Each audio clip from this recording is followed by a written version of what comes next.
Okay, I have an example of the latest Deanna Tubb-Sedillo designer paper for card making. 4 1/4 by 5 1/2 standard quarter size pages.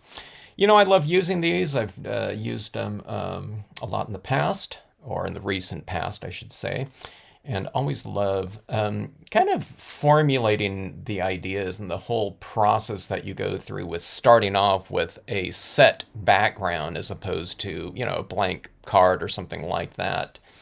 But let's see what we have. So I haven't seen these yet, but these come in a pack of 5 different cards with each of 5 designs, and there's a bonus design on the back. Okay, but Deanna has done the front sides of them. Okay, as she has written to me and told me. Okay, so it'd normally be 25 cards. So I think she just sent me an example of each one of these, okay? I don't know if these are released yet. You'll have to check out the Blue Knight site and see if that's so. But let's take a look. Okay, on the back right here, we see her. I think these are our 5 designs right here, and this is the back image right here on the back of all of them, I would guess. And that's just so, if you're doing a scene on the front side, it's like, oh my gosh, I messed up or something like that. Then you have a backside image to utilize, just, as opposed to just kind of tossing it out or something like that. I mean, that's what I would guess that that's for. Or you just have a backside image and you have a front and back card or something like that, I guess. Okay, let's see what we have here. So I thought I would do something kind of fun here. Oh, so check out Deanna's YouTube channel called Deanna's Ink Inspirations, okay? And that's at Deanna's Ink Inspirations 9302. I don't know, is that the address for the YouTube channel? I'm not sure. Just look it up in the YouTube search thing. But thought I would do something kind of different here, showing these designer papers right here. And I would just show them right here, and let's see if you guys kind of formulate some sort of idea based around this background. What would you see here? So I see this as like top and bottom right here. I guess you can go like this for some other type of purpose. Something like this. It could be some kind of spotlit area, and these are the clouds up here. But I think my just initial instinct is top and bottom light and surface down here. Okay, did you get any kind of ideas? So I'm seeing this as some sort of water scenario or snow with the light kind of coming through like a break in the clouds, maybe. You can put my new UFO up here.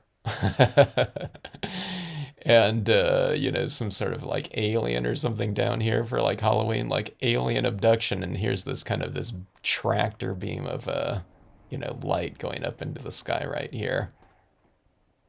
The UFO's not out yet. It's in the new sets that I've ordered, and I think are getting shipped today from my engraver to my rubber guy. All right, so that's the first one right there. I think it's pretty cool.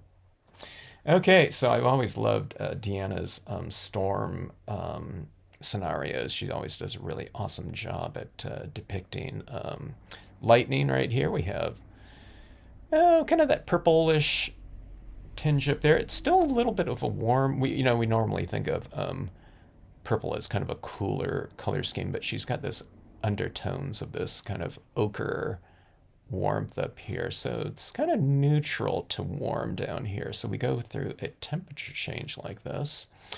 And I'm looking down here. There's not a huge amount of contrast like there is like right up here. So I think down here it kind of leaves it open to open designs, okay? Normally these types of things like this, if you're going across hard contrast like this, you want to go for a little bit more of a solid image, all right?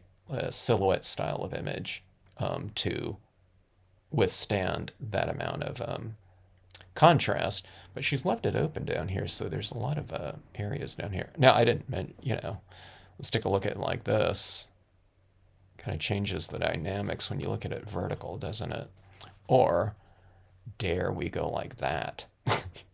That would look pretty interesting right there. If this is some sort of like water scenario down here, and it's like you have these bolts of kind of electricity kind of emanating from them, and I don't know, you could put like a waterfall or something like that coming in here. That would be like a really unusual type of utilization of this background here, I think. But I don't know. That's looking pretty cool. It's like a one of those plasma balls or something like that. You know, with these things shooting upwards like that. What do they call it? Like a Tesla coil. But I think it was probably intended top and bottom right here. So be kind of interesting with like a mountain range or something like that. I don't know. Did you, any of you, kind of formulate some sort of idea for this one in your head based on kind of some compositions that you've done in the past? The biggest thing is, you know, if you stamp something across this area down here, you know, we're going to be covering up the bolts like that. So maybe you have something kind of in this region right here, or you can have like a meadow like that. It just kind of transitions over here. Then you kind of continue it over here, so you retain that unbroken bolt right there. And I think that would be kind of interesting. This also looks like near and far, so you can kind of push distance like this. You'd have someone kind of walking in here like that down a road. That would be kind of interesting too. If it gets loud here, sorry about that. You got a weed whacker going in the background along with a lawnmower next door. Anyways, fun stuff. Look at that light emanating from in there. Isn't that cool? All right. Oh, let's take a look at this next one here. So we have cool, cool, transitioning to warm, and really warm up there. Look at that dynamic surface like that. Let's see. Let's take a look at it in all directions. Oh, that's pretty interesting. So on here, I'm thinking of something kind of a little bit more terrestrial. It reminds me of like a monsoon type of storm, something that would be taking place in the summertime. You know, you have this cloud and it's kind of got this weird vibe to it. And then it suddenly you getting these electrical bolts out of it, okay? Now, what you do in here in terms of a location of imagery, you can frame things off, but again, you don't want to cover up the most dynamic portions, which is like dead center like that. So this one's a little bit of a tricky one when it comes to image placement in terms of retention of the background like that. So I have these like saguaros and like Joshua trees. I think those look really good with this one in this type of style. But when I did this right here and I said, oh, to me, this almost looks like it takes it out into like some other like deep space type of scenario, you know, Jupiter or something like that, like storms up Jupiter, so you can have like, I don't know, kind of planetary types of scenarios up here. But if you do that, though, you know what I mean? It's like it would be a limited kind of application of imagery when you start taking things into deep space. So the thing that I like doing a lot is combining kind of deep space, but then you bring in your silhouetted type of imagery. So you have these super dynamic background, but you have these pine trees or something like this in the foreground. You could splatter paint it a little bit with some Dr. Martin's Bleed Proof White, or just put some little dots up here, and this could become like deep space. I don't know, that would be pretty dynamic. And there's a lot of movement in that background too, so if you have something kind of static, like silhouettes of pine trees, the leafless pine large type of thing, that would also reiterate the forms of that bolt like there, when you have like a craggy old kind of branch in there. It could be a nice, interesting scenario. And then again, like this is like, it's like the interior of I don't know, like Lord of the Rings. You know, what was that thing? Doom or whatever, where they had to throw the ring into. You can kind of have this kind of as an interesting type of cave scenario where you put these rocks in the background like that and a rock in the foreground like this. And it would look like this flow of electrical, electrically charged lava. I don't know. That would be pretty interesting. I have this hand kind of coming up from the grave type of thing, but you'd have something like that in there. Put these ghouls in there. Um, I have that little dancing skeleton too. That would be kind of interesting in here. You know what I mean? It's like not getting burned alive or something like that, but he's like out having some fun. You can have this like his hands right here. It's like a little bit of a like magic or something like that. So, like this guy right here, kind of like dancing around like this, like he's like, like the conjurer or something like that. See that bolt like kind of coming right out of his like hands like that, and he's dancing around in his I don't know, pit cauldron of I don't know, whatever whimsy.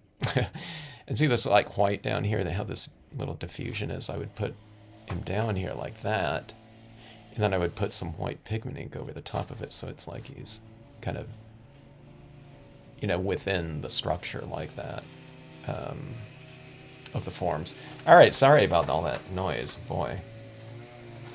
All right, now this one right here, what do you see in here? Any type of scenario like that? I mean, to me, this one's like the strongest. I mean, they are all kind of obvious to me which way is probably the intention of top and bottom. And this one right here, we have this orb up here, and then here is kind of the reflection of that orb. So I tend to see this as like a water scenario, right? This is the horizon line is right back up in here, and the reflection. So I'm taking it's like right there. But let's take a look at it in some different angles. Could be.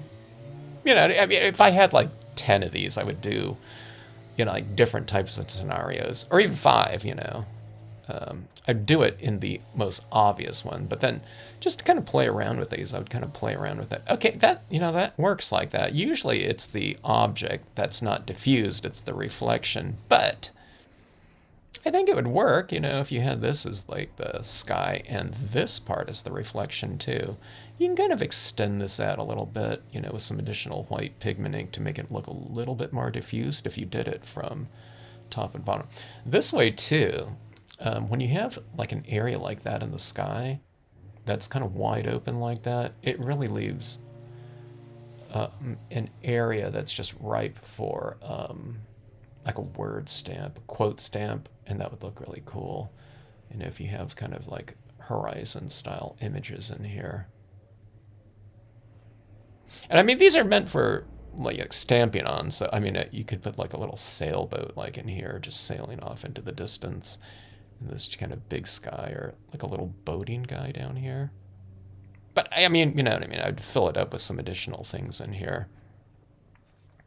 And, which is what Deanna's kind of intention for these pieces are. A little boat down in here, too. Kind of going off into the distance like that way would be really cool.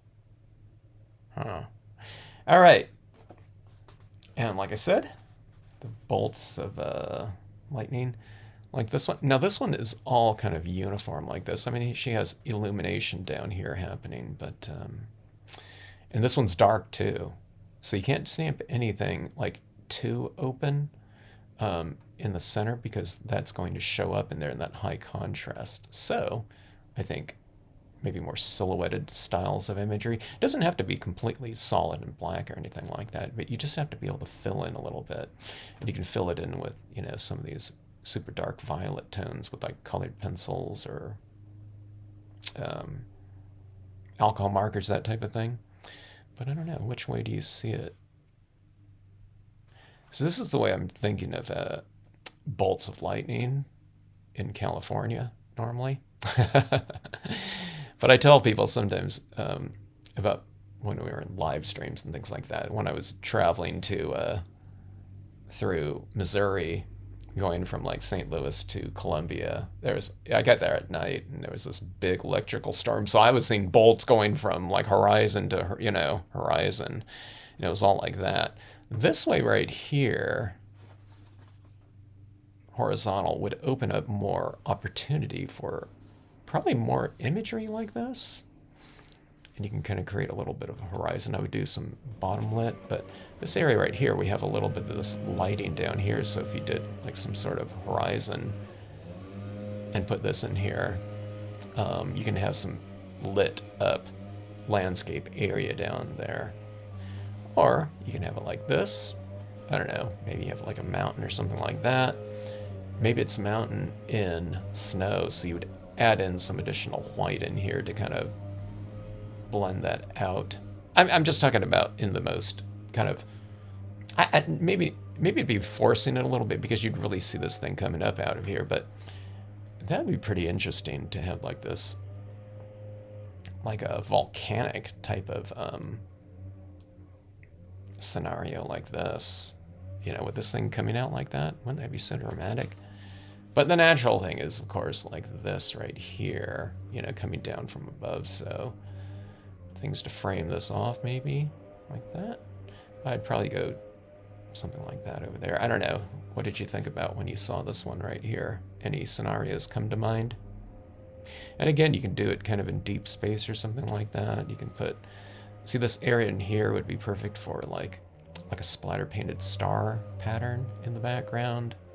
And I say splatter paint because it comes out a little bit more kind of varied than hand done, but you can certainly hand do it though when you're doing things like by hand like this and adding in like white and violet stars, things like that. You can place as many that you want in certain areas, condense them a little bit more, and it could be like a deep space type of thing in there. And I think that would be pretty cool. So anyways, okay, so here's the back one right here. There's this little rainbow right here. That's pretty cool. But you can do, on this one right here, I don't know what comes to mind. Is that top and bottom like that? Could work, huh? Now this way is the most forcibly, maybe uncharacteristic of the way that this would go like this. Unless it was like you can do one of those things where it's like a landmass right here and put, things growing out of it. And it's like one of those hovering type of, what was that movie? I don't know, where like there's islands in the sky type of thing. Yeah, it'd be pretty cool. I guess you can do it this way too. You can have like an island in the sky. You can use like ledge or something like that, or Pine Island or something like that. Put a hill up here, you know what I mean? That'd be pretty cool, actually, to have something like this and things up above like this. Or you can put a ledge right here, right here and like the fence up here and have people like looking over this area right in here. I don't know where they'd be looking, like a scenic overlook on like Mount Everest or something, but that'd be pretty interesting. But let's take a look at Deanna's pieces right here.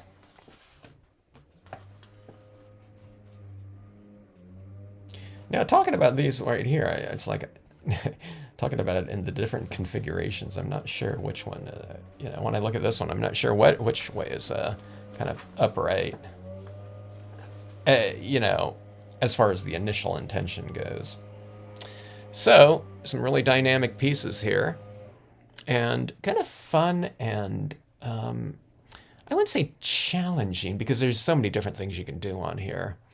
But it really does open up some opportunities for this, I don't know, just this extra creative kind of step in deciding what you want to do with these. And what I've been doing with these is I don't think about it too long.